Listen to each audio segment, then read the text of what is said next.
Indian है, लेकिन Indian उनका ग्रेट पार्टनर है और वो ये कह भी रहे हैं कि इंडिया को हम लोग टारगेट नहीं कर रहे हैं। लेकिन ट्रंप, जाहिर बात है, ट्रंप को एक बहुत बड़ा मैंडेट मिला है। बहुत इंडिया अमेरिका की तारीख में वोट भी ज़्यादा है इस दफ़ा ट्रंप के, और इलेक्टोरल कॉलेज जो है उसमें भी एक वाज़ेह अक्सरियत है ट्रंप की। तो ये वोटर का भी उनके ऊपर दबाव है कि वालेकुम अस्सलाम, कैसे हैं सर? मैं ठीक ठाक। सर आज हम लोग काफी टाइम के बाद जो है वो एक डिबेट करने वाले हैं। डिबेट भी बहुत इंपॉर्टेंट होगी डेफिनेटली, आपका ओपिनियन रिक्वायर्ड है। तो बहुत एक हम लोग एक सेंसिटिव टॉपिक पर बात करेंगे। ब्रिक्स जो है वो यूएस को काफी टाइम से तंग करता आ रहा है। ब्रिक्स का नाम यूएस को जो है वो काफी खटकता है आंखों के अंदर कि यूएस जो है वो नहीं चाहता कि डॉलर को जो है वो इंटरनेशनल करेंसी छोड़कर किसी और करेंसी को इस्तेमाल किया जाए फॉर ट्रेड एंड एवरीथिंग।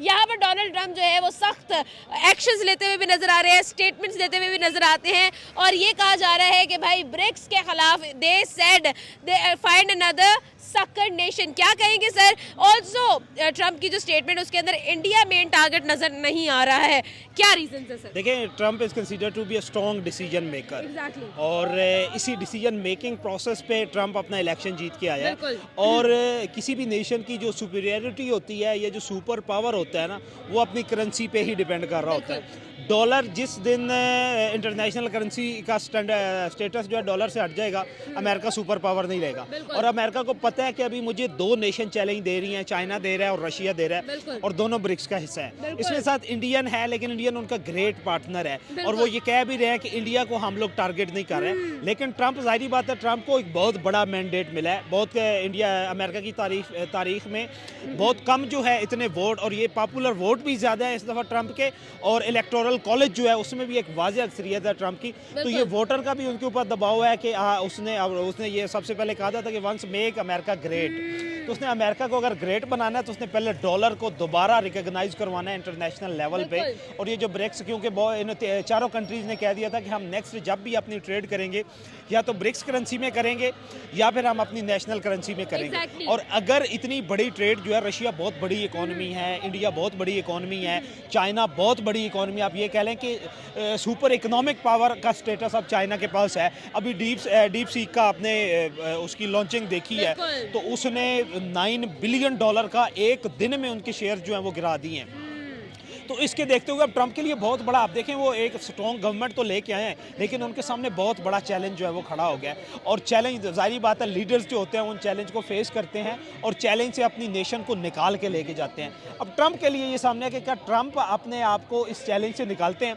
बज़ाहिर जो ट्रंप की पॉलिसी लगती हैं, जितनी बेहतरीन डिसीजन मेकिंग है, एक ग्रेट बिजनेसमैन है। देखिए, बिजनेसमैन या इकोनॉमिस्ट जो होता है ना, वो इकॉनमी के लिए हेड ऑफ द स्टेट, जब भी वो किसी इकॉनमी का आता है तो वो ग्रेटफुल साबित होता है किसी भी इकॉनमी के लिए। अब ट्रंप जो है, ट्रंप पे भी अब हम लोग जियो पॉलिटिक्स को स्टडी करें, अमेरिका की हिस्ट्री को स्टडी करें, साउथ एशिया की हिस्ट्री को स्टडी करें, जो इंटरनेशनल अलाइंसेस होते हैं उनको स्टडी करें, तो उनका अगर कंपैरिजन ट्रंप के साथ किया जाए तो इसमें ट्रंप जो है, हमें ये उम्मीद है कि ट्रंप जीतेगा। और ट्रंप कभी भी डॉलर को डिग्रेड नहीं होने देगा। डॉलर को हमेशा, कम से कम ट्रंप की अपनी जो 4 इयर्स की टेन्योर है उसमें ट्रंप उसको रिकॉग्नाइज भी करवाएगा, उसको स्टेबल भी रखेगा, जो स्टेबिलिटी उसकी चल रही है बल्कि उसको बेहतर करेगा। अब ट्रंप ने करना क्या है कि ट्रंप ने चाइना को भी अपनी तरफ करना। इंडिया से तो वो मनवा लेगा, इंडिया से जो भी है वो मनवा लेगा। वो अब क्या करेगा कि कोई दरमियानी रास्ता निकालेगा, कोई मिडल वे लेके आएगा कि ब्रिक्स को, अब उन्होंने थ्रेट तो कर दी है। अब जाहिर बात है, अब फिलहाल तो अमेरिका सुपर पावर है ना, और सुपर पावर का जो थ्रेट होता है उसको हम लोग इग्नोर नहीं कर सकते। कोई भी नेशन, इवन चाइना है, इंडिया है, रशिया है, वो सुपर पावर के थ्रेट को इग्नोर नहीं कर सकते। अब थ्रेट के बाद दोबारा डिप्लोमेसी भी करेगा। ट्रंप की शटल डिप्लोमेसी जो है वो कामयाब तरीन शटल डिप्लोमेसी है यूएस के जितने प्रेसिडेंट आए हुए। अब ये ब्रिक्स का जो एलिमेंट है ये बनना शुरू हुआ जो बाइडन के दौर में। जो बाइडन, आपको पता है, कमज़ोर एक प्रेसिडेंट जो है वो साबित हुआ है। उसने सिर्फ ये किया कि पाकिस्तान डिफेंसिव है। दूसरी बात ये है कि उम्र रसीदा हो गया था, डिसीजन मेकिंग नहीं थी, और इस उम्र में आके वैसे इंसान का मेंटल लेवल या कैपेसिटी जो होती है वो भी लूज़ हो जाती है, वो भी डिग्रेड हो जाती है। ये सारे मसाइल थे जिससे अब अमेरिकन नेशन को निपटना। लेकिन ट्रंप की क़यादत में जो है ना, ट्रंप इसको फेस करेगा और अच्छा फेस करेगा और एक अच्छा डिफेंस भी करेगा, और वो अपनी पॉलिसीज़ या अपने टारगेट पे ब्रिक्स को भी ले आएगा। ये ये नहीं होगा कि ब्रिक्स को वो तोड़ देगा, तोड़ने की तरफ भी नहीं लेके जाएगा, लेकिन यह है कि उन्हें अपनी टर्म्स एंड कंडीशन पे लेके आएगा, को मिडल वे निकाल के अपने आप को स्टेबल करेगा, अपने अमेरिका के इंटरेस्ट जो है उसको वो सेव करेगा। अच्छा सर, यहाँ पर एक और चीज़ नज़र आती है हम लोगों को, हमने देखा है कि इंडिया बहुत टाइम सेवरल टाइम्स जो है इन्वॉल्व रहा है डी डॉलराइजेशन में, जिसके अंदर उन्होंने यूएई के साथ गोल्ड में ट्रेड की थी और बहुत सारी इस तरह की एग्जांपल्स हमें हिस्ट्री में मिलती हैं, बट स्टिल इंडिया मैनेज कर लेता है यूएस के साथ, रशिया के साथ और चाइना के साथ ट्रेड करने में, उनके साथ रिलेशन बिल्ड करने में।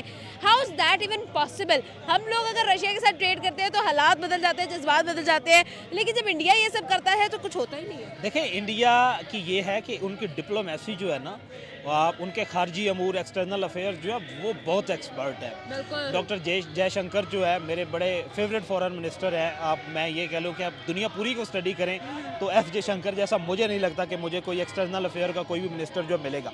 ये तो सारे का सारा सक्सेस इंडिया की डिप्लोमेसी का है ना, कि वो सारा कुछ करने के बावजूद भी वो खुद को सेव करता है। और आप ये देखें कि अब ट्रंप की जो ओथ टेकिंग सेरेमनी थी, क्या लेवल का प्रोटोकॉल मिला है इंडिया को, ठीक हो गया। अब हमारे यहाँ क्या था कि इंडिया ने 1 सेकंड लगाया, एक एलची जो था, एक 19वें स्केल का ऑफिसर जो था, उसने हुकूमत चेंज करवा दी पाकिस्तान में आके, और इंडिया में वो नहीं कर सकता। उसकी रीज़न ये है कि इंडिया की प्राइवेट सिविल गवर्नमेंट इतनी स्ट्रॉन्ग है, इलेक्टेड गवर्नमेंट होती है, एक मजबूत डेमोक्रेटिक सेटअप है इंडिया के पास।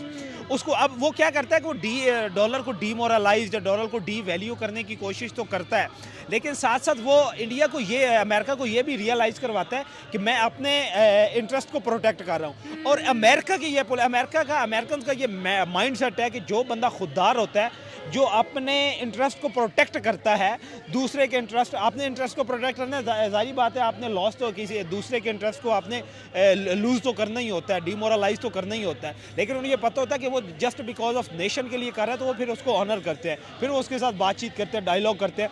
अब ये जो बाइडन ने क्या कहा था कि आप रशिया से तेल ना खरीदें, उन्होंने कहा हम खरीदेंगे, लेकिन फिर भी मिसाली ताल्लुकात थे उनके अमेरिका के साथ जो बाइडन के दौर में। अब ट्रंप जो है, ट्रंप के साथ तो जाहिर बात है मोदी की पर्सनल, आप ये कह लें कि मोदी ट्रंप का फ़ैन भी है, बिल्कुल, और ट्रंप की जो आप ये कह लें कि डेमोक्रेटिक जर्नी है, उसका जो पॉलिटिकल जर्नी है, उसको भी बड़ा रिकॉग्नाइज करता है। तो इसमें जो है ट्रंप इंडिया के साथ भी मामलात बेहतर करेगा, और इंडिया में इस कैपेबिलिटी है कि वो ट्रंप को मैनेज कर सकता है, ट्रंप को अपने साथ जो है एक लिमिटेड टाइम पीरियड के लिए, एक विद इन द कॉन्स्ट्रेंट आप वो कह लें कि वो उनको अपने साथ लेके चल सकता है। अच्छा, एक और चीज़ यहाँ पर नज़र आती है, ब्रिक्स के अंदर दी IN ब्रिक्स रिप्रेजेंट्स इंडिया, ठीक है, लेकिन उसी के साथ साथ डोनाल्ड ट्रंप ने अपनी ओथ टेकिंग सेरेमनी के दौरान, उन्हीं डेज़ के दौरान अपना इंडिया का विजिट भी कंफर्म कर दिया है। उन्होंने कहा है कि हम आएंगे, हम लोग अमूर पर बात करेंगे, हम लोग रिलेशंस पर बात करेंगे, ट्रेड पर बात करेंगे। क्या लगता है ये कैसे हो सकता है कि भाई एक तरफ जो है वो ट्रंप जो है वो इंडिया को टारगेट भी कर रहा है, दूसरी तरफ वहाँ से जो है ताल्लुकात बढ़ाने की कोशिश भी की जा रही है, ये कैसे? देखिए, ब्रिक्स को जब ट्रंप ने थ्रेट किया है ना, तो अगर हम लोग कहें ना कि इसमें टारगेट इंडिया था, तो इंडिया नहीं था, टारगेट इंडिया नहीं है। अब इंडिया उसका हिस्सा है, जाहिर बात है वो उसको सेग्रीगेट तो नहीं कर सकते, सेग्रीगेट नहीं कर सकते, लेकिन उनका ये है, अब ट्रंप को क्या मसला क्या सिर्फ और सिर्फ चाइना के साथ है। चाइना क्योंकि टक्कर देने वाला है अमेरिकन इकोनॉमी को, अमेरिकन एस्टेब्लिशमेंट को, अमेरिकन एडमिनिस्ट्रेशन को, एंड वेरी सून आपने रिसेंटली डीप सीक वाला मामला आपने देख लिया है कि उसने उन्होंने उनका लेवल चेक करें कि कितनी 1000 रिस्ट्रिक्शन लगाई हुई हैं, सैंक्शंस लगाई हुई हैं यूएस ने। और यूएस की हिस्ट्री है कि हर जाने वाला अमेरिकन प्रेसिडेंट, हर आने वाला American president, they are trying to impose more sanction on China. बिल्कुल, जो बाइडन ने जाते हुए पाबंदियां लगा दी, ट्रंप ने आते हुए शुरू कर दी। ट्रंप 2020 में गया, ट्रंप ने फिर भी सैंक्शन लगा के गया। जो बाइडन आया उन्होंने लगाई, जब गया फिर लगाई, ट्रंप आया, ट्रंप ने फिर चाइना को टारगेट किया। लेकिन अब जो चाइना ने, जो आप ये देख लें कि उन्होंने सेमी कंडक्टर खुद खरीदे, उन्होंने डीप सी को आप जो देखें कि चैट जीपीटी जो कि अमेरिकन था, जो कि 50 लाख बुक्स का एक समराइज ऑडिशन जो था वो आपके सामने रख देता था। उन्होंने इतनी एडवांसमेंट लेके आए हैं कि वो 10 करोड़ डाटा जो है बुक्स को, उसको समराइज करके आपके साथ एक कॉम्प्रिहेंसिव आंसर लेके आ जाते हैं। बिल्कुल ऐसे, कितनी बड़ी अचीवमेंट है। और तमाम इतनी बड़ी सैंक्शंस लगा के कि किसी से कोई चीज़ उन्होंने इंपोर्ट नहीं करने दी।